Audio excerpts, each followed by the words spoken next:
What, Lucius, ho? I cannot by the progress of the stars give guess how near today. Lucius, I say, I would if were my fault to sleep so soundly. When, Lucius, when? Awake, I say. What, Lucius? Called you, my lord. Get me a taper in my study, Lucius. When it is lighted, come and call me here. I will, my lord. It must be by his death, and for my part I know no personal cause to spurn at him, but for the general. He would be crowned. How that might change his nature, there's the question. It is the bright day that brings forth the adder, and that craves weary walking. Crown him that, and then I grant we put a sting in him, that at his will he may do danger with. The abuse of greatness is when it disjoins, remorse from power. And, to speak truth of Caesar, I have not known when his affection swayed more than his reason. But 'tis a common proof that lowliness is young ambition's ladder, whereto the climber's upward turns his face, but then he once attains the upmost round, he then onto the ladder turns his back, looks into the clouds, scorning the base degrees by which he did ascend. So Caesar may, then, lest he may, prevent, and since the quarrel will bear no color for the thing he is, fashion it thus, and that what he is augmented, would run to these and these extremities, and therefore think him as a serpent's egg, which hatched, would, as his kind, grow mischievous, and kill him in the shell. The taper burneth in your closet, sir. Searching the window for flint, I found this paper, thus sealed up, and I am sure it did not lie there when I went to bed. Get you to bed again. It is not day. Is not tomorrow, boy, the Ides of March? I know not, sir. Look in the calendar and bring me word. I will, sir. The exhalations whizzing in the air give so much light that I may read by them. Brutus, thou sleepest. Awake and see thyself. Shall Rome speak, strike, redress? Brutus, thou sleepest. Awake. Such investigations have been often dropped where I have took them up. Shall Rome, thus mean I piece it out. Shall Rome stand under one man's awe? What Rome? My ancestors did from the streets of Rome the Tarquin drive when he was called a king. Speak, strike, redress. Am I entreated to speak and strike? O Rome, I make thee promise. If the redress will follow, thou receivest thy full petition at the hand of Brutus. Sir, March is wasted. 15 days. 'Tis good. Go to the gate. Somebody knocks.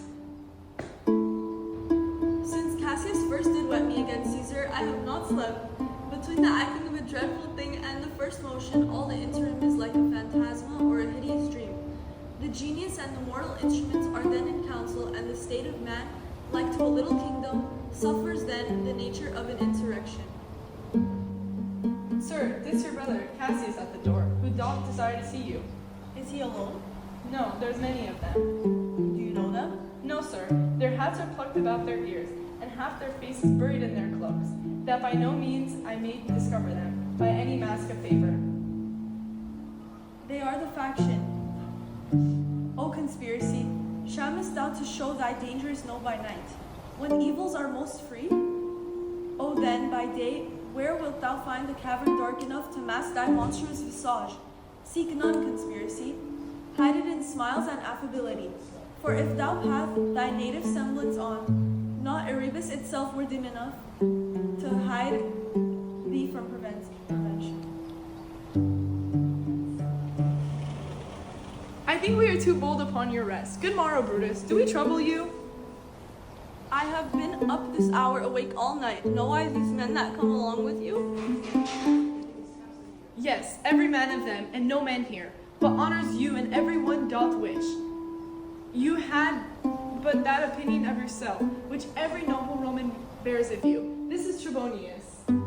He is welcome hither. This Decius, Brutus. He is welcome too. This Casca, this Cinna, and this Metellus Cimber. They are all welcome. What watchful cares do interpose themselves betwixt your eyes and night?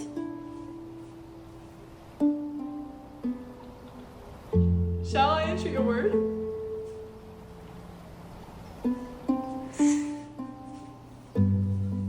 Here lies the east. Doth not the day break here? No.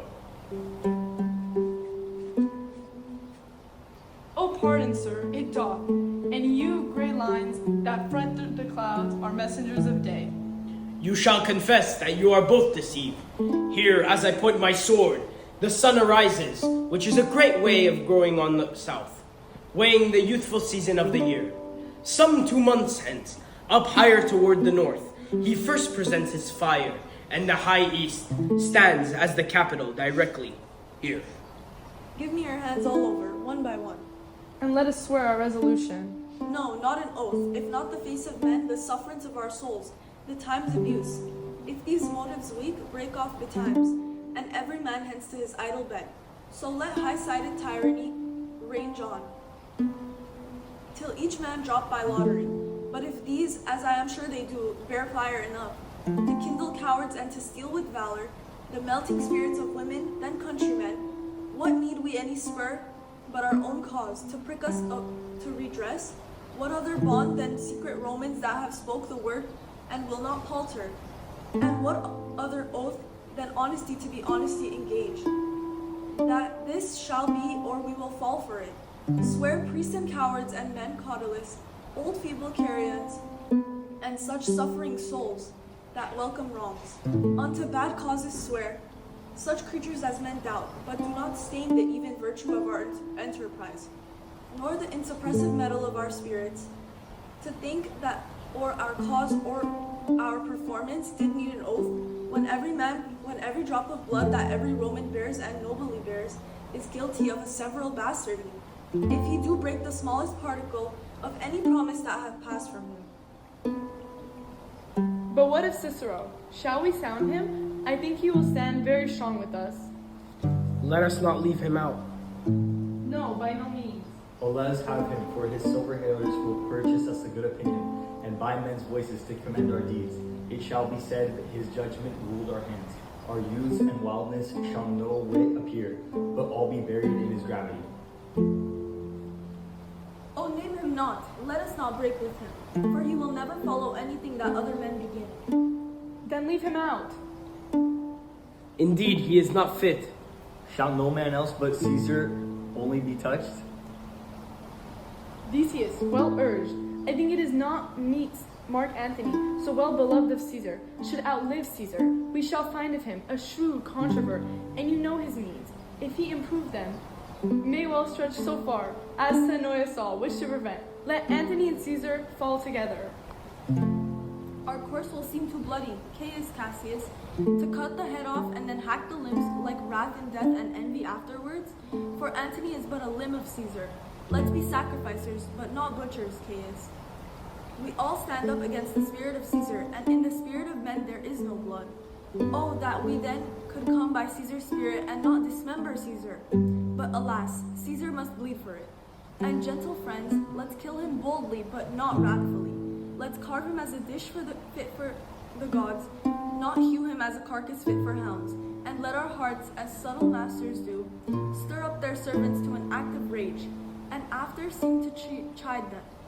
This shall make our purpose necessary and not envious, which so appearing to the common eyes, we shall be called purgers, not murderers. And for Mark Antony, think not of him, for he can do no more than Caesar's arm when Caesar's head is off. Yet I fear him, for in engrafted love he bears to Caesar. Alas, good Cassius, do not think of him. If he loves Caesar, all that he can do is to himself. Take thought and die for Caesar, and that were much he should, for he is given to swords, to wilderness, and to much company. There is no fear in him. Let him not die, for he will live and laugh at this hereafter.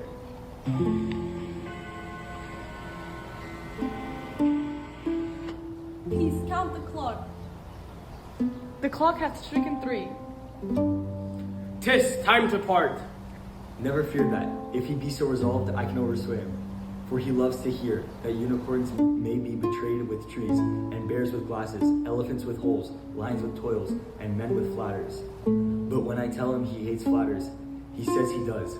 Being the most flattered, let me work, for I can give his humor the true bent, and I will bring him to the capital. Nay, we will all of us be there to fetch him. By the 8th hour, is that the uttermost? Be that, the uttermost, and fail not then. Caius Ligarius, doth bear Caesar hard, who rated him for speaking well of Pompey. I wonder none of you have thought of him. Now, good Metellus, go along by him. He loves me well, and I have given him reason. Send him but hither, and I'll fashion him. The morning comes upon us. We'll leave you, Brutus, and friends, disperse yourselves. But all remember what you have said, and show yourselves true Romans. Good gentlemen, look fresh and merrily. Let not our looks put on our purposes, but bear it, as our Roman actors do, with untired spirits and formal constancy. And so, good morrow to you, everyone.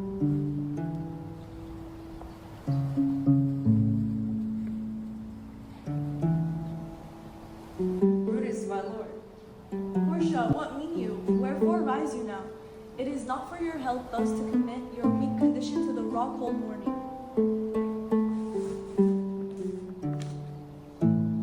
Nor for yours neither. You've ungently, Brutus, stole from my bed, and yesternight at supper you suddenly arose and walked about, musing and sighing, with your arms across, and when I asked you what the matter was, you stared upon me with ungentle looks. I urged you further, and then you scratched your head and too impatiently stamped with your foot.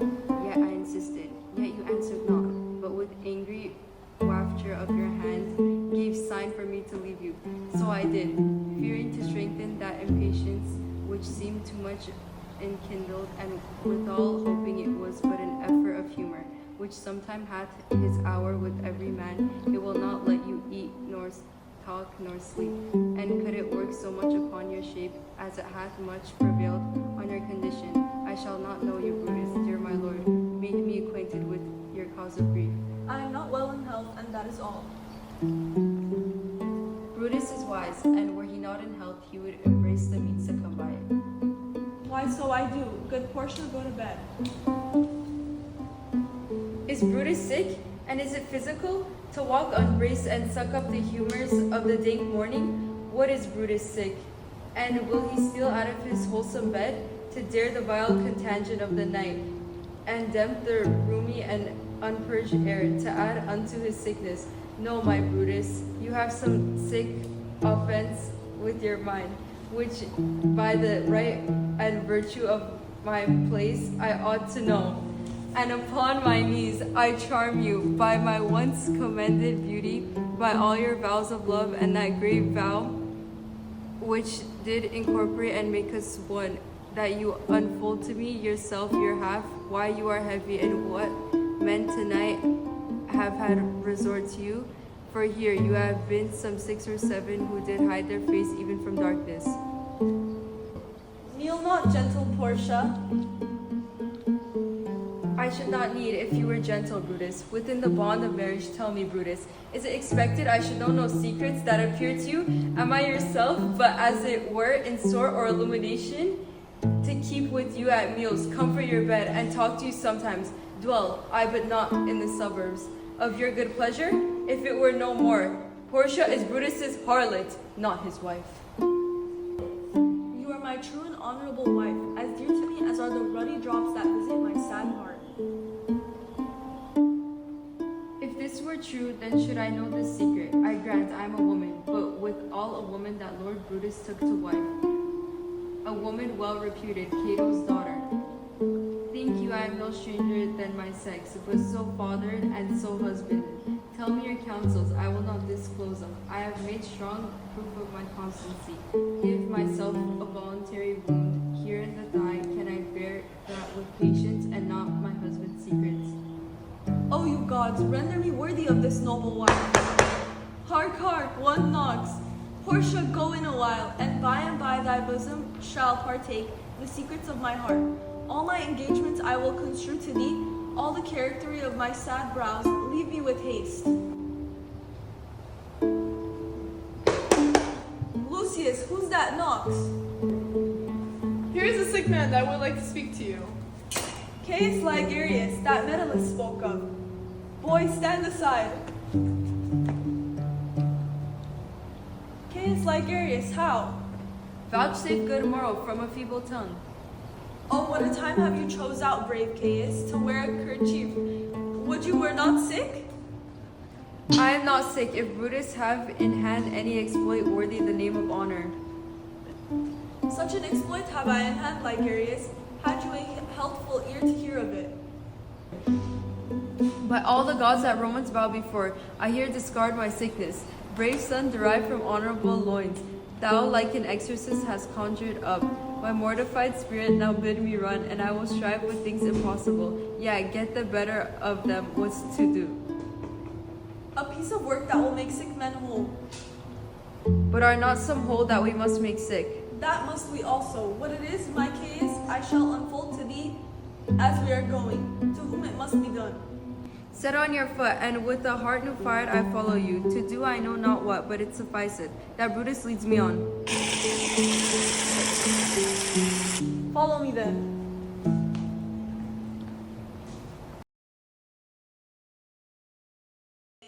I would it were my fault to sleep so soundly.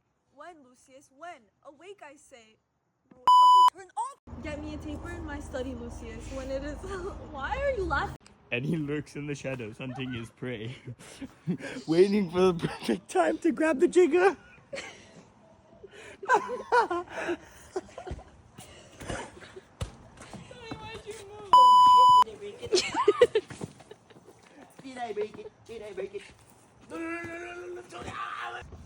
Bro, Okay, shut up. I'm gonna start.